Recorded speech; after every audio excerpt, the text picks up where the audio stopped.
9월 중반을 넘어서서 하반으로 들어가고 있는데 저희들이 9월은 우리 전례일구로 순교 성월이죠.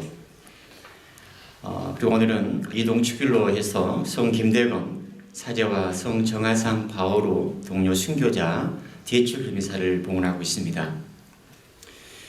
오늘 저희 강론은 우리 천주교 역사 안에서 우리 신앙의 선조들이 이 카톨릭이라는 종교를 어떻게 이해하고 받아들였는가, 그리고 무엇 때문에 우리 신앙의 선조들이 순교의 길을 걸어갈 수밖에 없었는가에 대한 저희 성찰을 나누겠습니다. 먼저 천주교가 중국을 통해서 이 조선에 들어왔을 때 당시 조선 왕조는 유교의 한 갈래인 성리학이 정치뿐만이 아니라 종교적인 역할을 하고 있었습니다. 이 시간에 성리학이 무엇인지를 제가 설명하기는 참 어려운데, 아무튼 그 당시에 성리학이 당시 우리 민족의 삶과 정신세계를 지배하고 있었습니다. 성리학의 여러 순기능 또는 여러 좋은 긍정적인 기능이 있지만, 당시 성리학은 조선 후기 때 큰 도전을 받고 있었습니다. 특히 성리학의 여러 폐단과 특히 양반 관료들의 부정부패로 인해서 서민들의 삶이 아주 피폐해졌고 여기저기서 밀란이 일어나기도 했다고 합니다. 이런 상황에서 천주교는 성리학에서 주장하는 사회 원리와는 다른 새로운 가르침을 전하게 됩니다. 무엇보다도 모든 인간은 하나님 앞에서 평등하다. 하나님의 자녀로서 남자와 여자가 서로 동등하다는 것입니다. 당시 성리학의 이념과 사회 통념에 비춰보면 여성은 집안에 있는 하나의 물건에 불과했습니다. 왕의 지위와 양반들의 특권은 절대적이었습니다. 하지만 천주교가 조선 땅에 들어오면서 우리 선조들은 천주를 만물의 창조주이며 절대자로 받아들이고 모든 생명과 인간의 삶이 천주의 은혜와 권능으로 이루어진다고 이해하였습니다. 이러한 이해는 당시 사회를 유지하고 있던 중요한 원리인 충효 사상에 대한 새로운 이해였습니다. 즉, 충효의 대상은 왕과 부모로부터 이제 천주로 이동한 것입니다.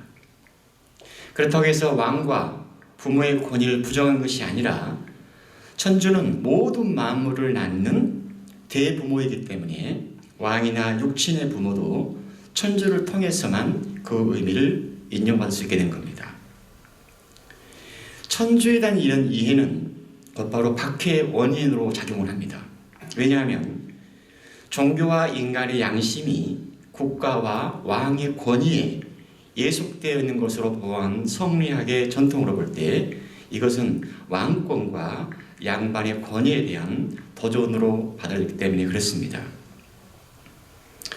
서울 합정동의 한강변에 가면 절두산 성지가 있습니다.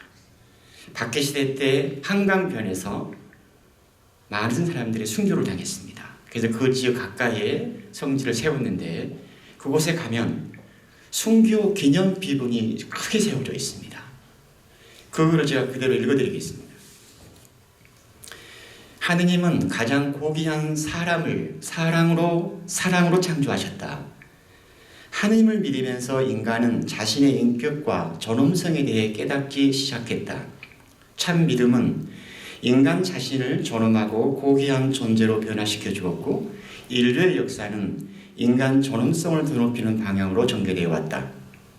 이 믿음을 위해 무수한 사람들이 자신을 바쳤고 그 희생을 거름삼아 인간에 대한 사랑을 키워갔다. 1784년에 이 땅에 세워진 교회는 창조주 하느님 구세주 예수 그리스도에 대한 참 믿음을 결의의 마음속에 심어주었다. 이 믿음을 통해 우리 신앙의 선조들은 인간에 대한 새로운 깨달음을 얻었다. 이들은 믿음을 증거하려고 자신을 여미며 이웃사랑을 실천했고 하느님 나라의 완성을 위해 노력했다.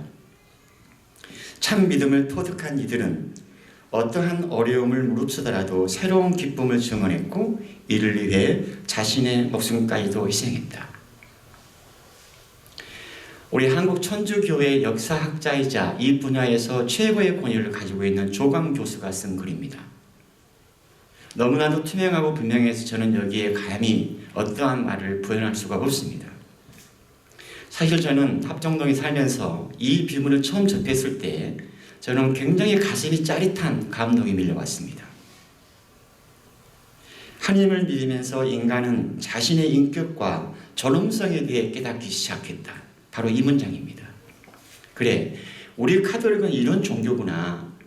인간이 무엇인지 또 인간의 인격과 인간의 존엄성을 일깨워준 종교구나.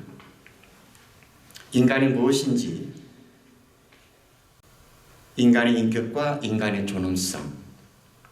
그 당시에 상놈으로 태어나면 평생 상놈으로 살아야 되고, 내가 노비면 내가 낳은 자식도 노비의 삶으로 살아야 한다고 가르쳤던 그 부모, 그 사회. 근데 그것이 아니었습니다. 천주를 통해서 사람들은 나도 인격이 있구나, 나도 존엄하구나. 그래서 우리 신앙의 선조들이 이해한 천주교는 이렇게 정리가 됩니다. 태어날 때부터 인간의 가치가 결정되는 엄격한 신분제 질서 안에 매몰되어 있던 개인의 존엄성과 인간 가치에 대한 발견이다. 즉, 천주를 믿으면서 인간의 양심과 자신의 존재 가치와 인간의 존엄을 알았습니다. 바로 너도 인격이 있고 귀한 존재라고 알려준 이가 바로 천주고 예수님이었습니다. 그래서 우리 신앙의 선조들은 천주를 버릴 수가 없었습니다. 온갖 수모와 박해를 당하면서도 나는 천주교인이라고 당당히 말할 수 있었습니다. 자신의 신앙에 대해서 부끄러워하지 않았습니다.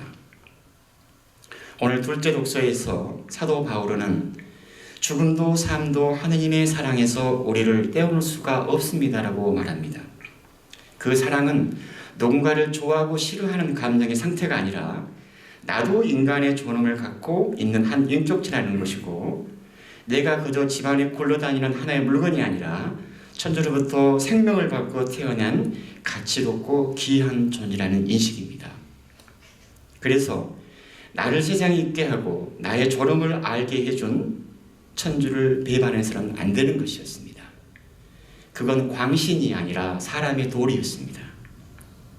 오늘 독서에 나오는 것처럼 순교지에서 죽어갈 때 사람들이 보기에 그들이 벌을 받는 것 같았지만 그들은 불사의 희망으로 가득 차 있었다. 또한 우리 신앙의 선조들이 죽음을 기꺼이 택할 수 있었던 것은 하나님 나라에 대한 갈망 때문이었습니다. 우리가 지금 살고 있는 이 현세는 지나가는 것이다. 그렇기 때문에 영원한 행복이 있는 넷에 대한 열망은 순교를 받아들일 수 있는 토대가 되었습니다. 그렇다고 해서 우리 선조들이, 순교자들이 지금의 현세의 삶을 완전히 배제하고 내세만을 지향한 것은 아닙니다. 이 육체를, 몸을 완전히 배제하고 영혼만을 고집했던 것도 아닙니다. 그들은 현세의 삶도 또한 육체도 죽음이라고 하는 인간의 한계 상황에서는 유한한 것임을 깨달았기 때문에 더 영원한 것, 더 근본적인 것, 더욱더 본질적인 것에 눈을 향했고 하나님께서 약속하신 천국과 영원한 삶을 갈망했습니다. 그들은 광신도가 아닙니다. 순교는 죽음을 통한 신앙의 증거라고 말합니다. 하지만 순교는 단지 피 흘림만을 통한 신앙의 증거만을 뜻하지 않습니다. 우리 교회 교부시대 때부터 주님의 계명과 복음적 삶을 철저히 사는 것을 순교로 이해했습니다. 우리가 사는 이 시대는 적어도 물리적인 박해는 없지만 우리가 복음을 성실히 살아가고자 할 때 우리는 순교 정신을 살아가고 있다고 말할 수 있을 것 같습니다. 내가 죽는 것입니다. 더 사랑하는 사람이 언제나 지는 법입니다. 오늘 우리 순교자 대축을 맞으면서 저는 끝으로 꼭 생각하고 싶은 사람들이 늘 있습니다. 저 천주를 모른다고 천주를 버리겠다고 말한 사람들입니다. 그 당시 상황을 보면 극도의 고문 앞에서 또 어린 자식들을 앞에 끌어내놓고 네가 배교하지 않으면, 네가 천주를 버리지 않으면 이 애들을 죽이겠다고 하는 그런 위협과 공포 앞에서 나는 천주를 모른다고 말했던 사람들입니다. 이유가 무엇이든지 간에 우리는 그들을 배교자라고 부릅니다. 배교자입니다. 어쩌면 그들은 배교함으로써 평생 동안 죄책감과 괴로움 속에 살아갈지도 모르겠습니다. 하지만 저는 그들을 위해서 하나님의 아버지의 자비를 청하고 싶습니다.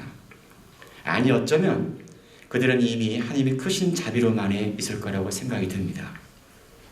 그리고 이러한 저의 바람은 그들을 위한 것이기도 하겠지만 궁극적으로는 우리를 위한 것이기도 합니다. 왜냐하면 우리 역시 배반의 역사가 있을 수 있기 때문에 그렇습니다. 오늘 독서 지혜서의 말씀입니다. 주님을 신뢰하는 이들은 진리를 깨닫고 그분을 믿는 이들은 그분과 함께 사랑 속에 살 것이다. 은총과 자비가 주님의 거룩한 이들에게 주어지고 그분께서는 선택하신 이들을 돌보시기 때문이다. 바로 우리들입니다.